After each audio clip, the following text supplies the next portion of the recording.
Key leaves versus key clamps. When should you use them and why should you use them?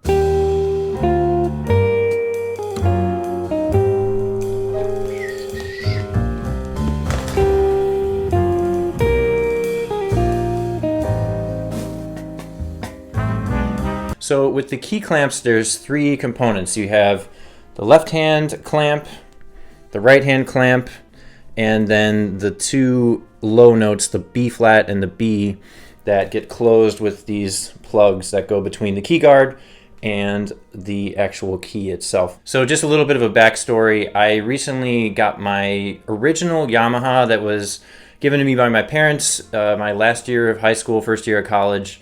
I recently got it repadded by the great Tomoji Hirakata over at Yamaha. As always, Tomoji crushed it. He's just one of the kindest dudes and greatest repairmen to ever walk the face of the planet.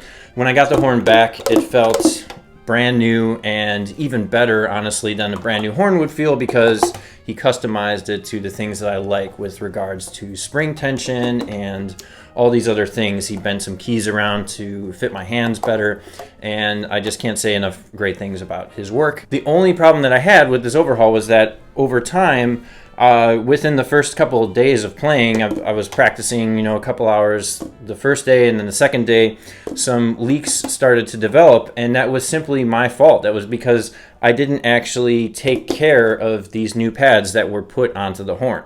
So this is where key clamps come in, and this is why clamping your horn shut is super important, especially if you have either a repadded horn or a brand new horn. If you don't use key clamps, your pads are actually going to not form to the tone holes in the proper way, and you'll start to get some unevenness in the way that the pad is closing over the tone hole. I just want to throw out that this is totally my opinion of how these things work from experience. I'm sure different repairmen and different people may say different things, but for me, this has been my experience and it works. It saves me trips to the repairman, and I always have a horn that seals, so I'm sticking to this method until I get proven otherwise. After a couple of days, when I noticed these leaks, they weren't anything huge, so I just kept playing the horn and using more air and finger pressure than I had to, which can be frustrating, as I'm sure many of you know when you have a leaky horn.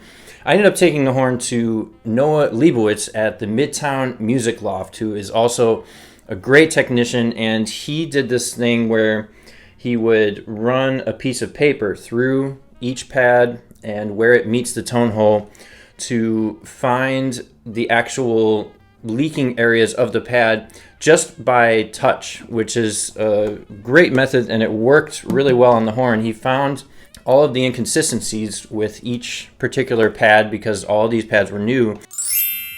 And because I was putting the horn away in the case after practicing and just leaving the pads open, they started to form and do their own thing, really, and not seal great on the tone holes of the horn. So he found all those inconsistencies, fixed them, and then recommended that I use these key clamps. I got these key clamps. I'm not even sure where or when they were given to me, but there's a link in the description below of a set of clamps that should work for a variety of tenor saxes, as well as a link for alto sax if you are watching this video and think that you might want to get a set of key clamps.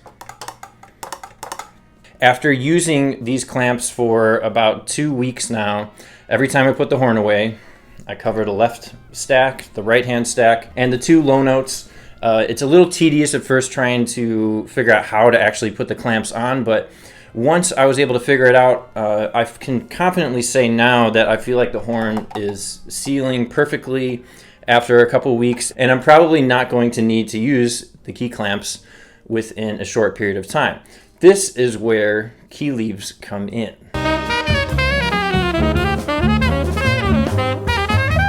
Once your pads are worked in and the horn is sealing properly and everything is happening nicely, this is where key leaves can also save you a lot of trips to the repairman by keeping most of the tone holes open on the horn instead of the opposite. instead of clamping them shut, we want to keep them open now, because what tends to happen on notes that are always closed, when you close the case, the condensation will build up around those areas. So we want to try to always have those particular keys, the low C sharp, the low E flat, and your G sharp key.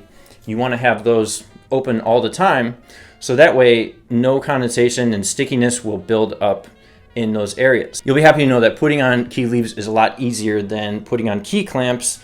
All you need to do is put one on the low C sharp, under the low C sharp arm, like so. This opens not only the low C sharp, but this opens also the G sharp key, which is right here, which normally would stay shut when you close your case.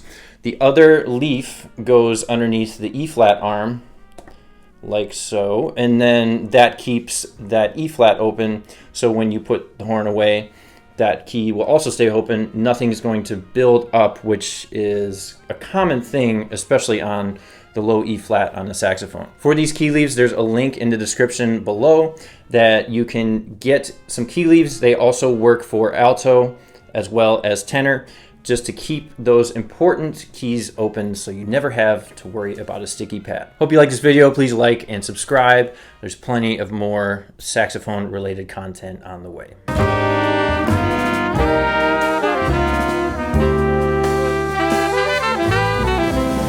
I'm probably not going to need... Ugh.